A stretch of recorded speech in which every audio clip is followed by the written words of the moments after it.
Dominated game one. Davis shot 29% from the floor in game two. It was the worst field goal percentage in his playoff career. Still holding it down defensively, though, as he has already blocked 12 shots in this series.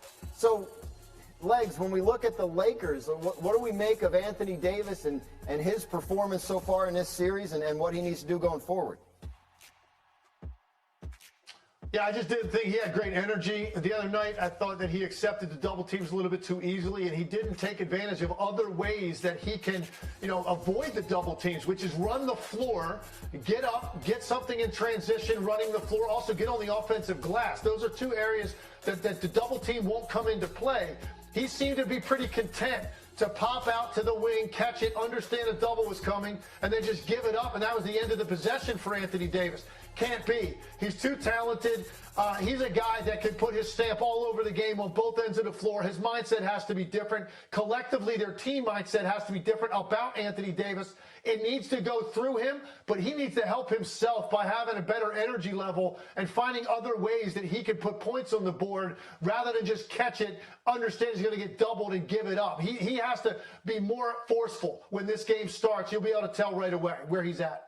Look, there's going to be a lot of talk over the next 36 hours or so about Dillon Brooks and LeBron James and poking the bear and all that stuff. If we're talking about Dillon Brooks and LeBron James after Game 3, I think Memphis is going to have won the game. If Anthony Davis is the story from Game 3, then the Lakers are going to be happy and they should be up 2-1 in the series. Because to me, this series comes down to one very simple thing. If Anthony Davis is the best player on the court, the Lakers are going to win.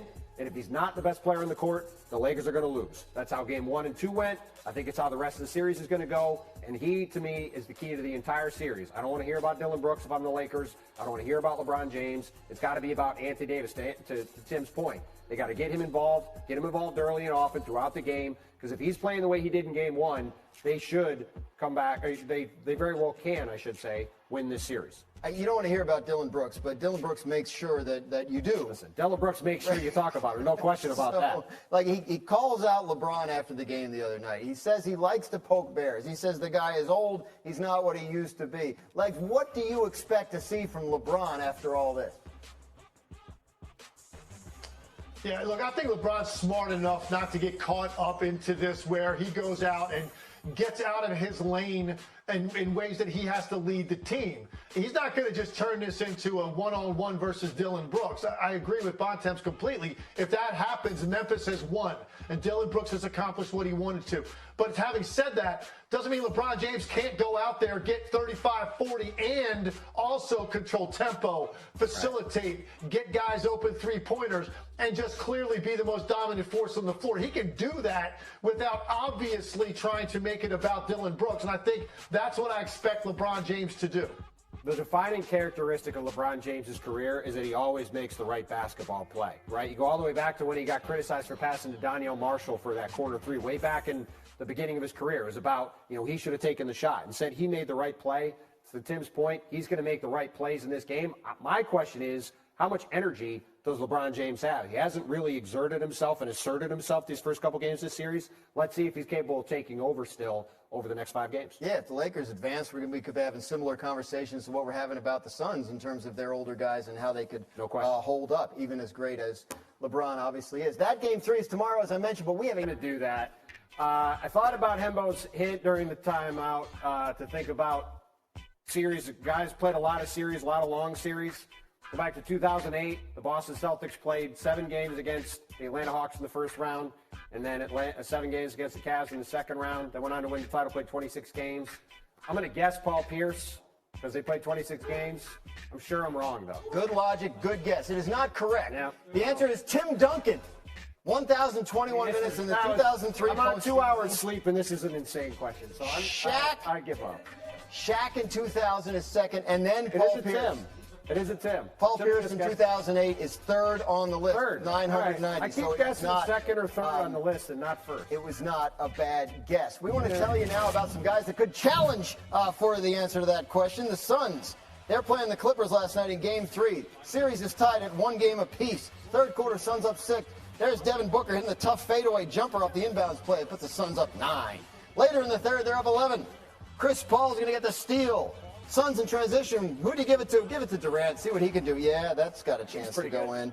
Fourth quarter, under 7 minutes to play. Suns up by 8. Booker again. He gets in the lane. He hits the mid-range jumper. Suns up 10. 5 minutes left. Clippers down by 10. Norman Powell's going to hit the straight-on 3, trying to get Clippers back in the game. He had 42 points. That got them within 7, but it would not be enough. Under a minute left. Suns up 6. Booker again gets inside for the layup plus the foul. He had 45 points in this game. The Suns lead this series 2-1. I want to tell you, the Suns starters have played the most minutes of any team's starting unit and have accounted for nearly 90% of the team's scoring. Booker and KD lead the playoffs so far in minutes played, each at 44 per game. Even Chris Paul, who turns 38 in 2 weeks, is averaging 39 minutes a night. So listen, you got to win this series, and then you got to win a few more, and they can go longer. So legs, all these starter minutes, all these minutes these guys are playing. You know, they went all in for Durant, and they have this superstar team, but they're leaning hard on him. Do you think that comes back to bite these Suns?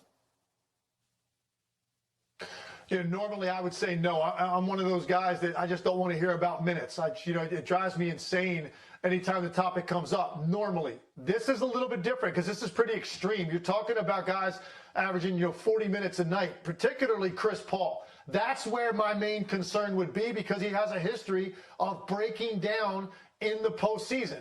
And the deeper you get, if he continues to play these kinds of minutes, he could face some problems down the road. And they don't have a lot of depth. They don't have a lot of answers at point guard, certainly. But you do have Kevin Durant and Devin Booker to run your offense through to give Chris Paul a little bit more extended time. I'm not as concerned about it with Kevin Durant. He just had a lot of rest. He was out for a long time with an injury, and one of the byproducts of missing time with an injury is your legs are fresher. And we've seen guys benefit from that in the past. So I'm not too worried about Durant. I'm certainly not worried about Devin Booker or DeAndre Ayton. Chris Paul is the guy I'm looking at. And one of the reasons I was excited for him when they got Kevin Durant, I thought it would preserve him more because he wouldn't have to be as aggressive offensively. So that's one that I want to look at if I'm Monty Williams. That number can't be around 40 minutes a game, which is where it's at right now. Devin Booker, Kevin Durant, and Chris Paul all have significant histories now of muscle injuries. I think all of them playing over 40 minutes a night is not a recipe for success over the long term. As Legs points out correctly, the Suns don't have a lot of depth. The fact that they all needed to play over 40 minutes to beat a Kawhi-less Clippers team on Thursday night is not a great sign. By the way, this series comes back early afternoon tip in L.A. on Saturday. 36 hours basically after the end of Game 3. All these guys are going to have a lot of miles on their tires coming off that game.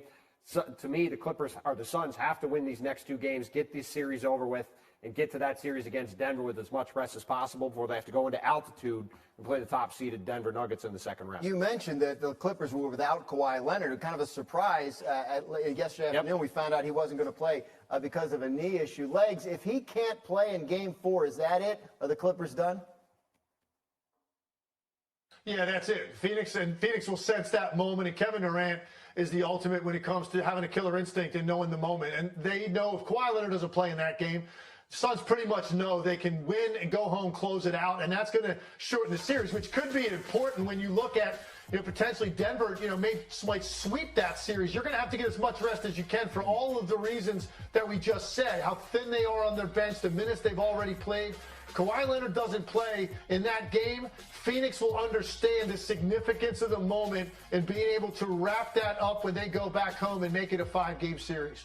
Yeah, I think the question just comes down to how much of their legs are there on a Saturday afternoon game, 36 hours after all these guys played a ton of minutes. You saw Chris Paul was 5 for 18 from the field. He was 1 for 8 from 3.